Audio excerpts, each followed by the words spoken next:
येत्या 6 तारखेला एक धडक मोर्चाचं आंदोलनाचं आम्ही केलेलं आहे.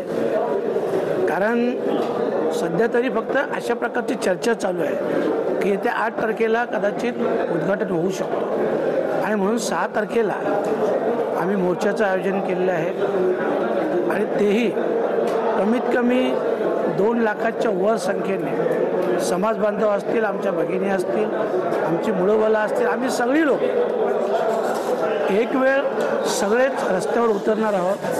कारण आपण पाहिलं असेल की राष्ट्रीय नेते स्वर्गीय दिबा पाटील साहेब, खरं म्हटलं तर यांचं नाव हा आमचा हक्क आहे आणि तो त्यांच्या कार्याचा गौरव आहे आणि त्या कार्याच्या गौरवाबरोबर विमानतळाच्या देखील नावाची उंची वाढणार आहे. आणि म्हणून येत्या 6 तारखेला सगळ्या समाज बांधवांना आम्ही आता आवाहन करणार आहोत की लाखोच्या संख्येने आपण सहभाग होऊन एक विमानतळावर धडक मोर्चाचं आम्ही आयोजन करतो. सर, मुख्यमंत्र्यांनी फक्त सांगितलं की आम्ही प्रस्ताव दिलेला आहे, आम्ही आठवण पंतप्रधानांना अधिकाऱ्यांकडून दिलेली आहे, परंतु नावाची गोष्टबाबत काहीच त्यांनी कल्पना दिलेली नाही आहे. काय त्याच्याबद्दल मला बघा, मुख्यमंत्री महोदयांची मी काल बाईट बघितली. त्यांनी सांगितलं का आम्ही राज्य शासनाने ठराव पाठवलेला आहे आणि केंद्र सरकार पॉझिटिव्हली विचार करत आहे. बघा, आमचं म्हणणं एकच आहे की हा प्रस्ताव जाऊन जवळजवळ 3 वर्ष व्हायला आले.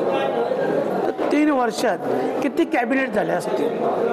हा निर्णय कॅबिनेटचा आहे, तर 3 वर्षात किती कॅबिनेट झाले असतील? तर नक्की या निर्णयाला विलंब का लागतो आणि या गोष्टीमुळं सगळ्या स्थानिक भूमिपुत्रामध्ये एक संभ्रमाचं वातावरण आहे. आणि म्हणून आमची आज ही विनंती आहे की तुम्ही उद्घाटनाच्या अगोदर नोटिफिकेशन काढा.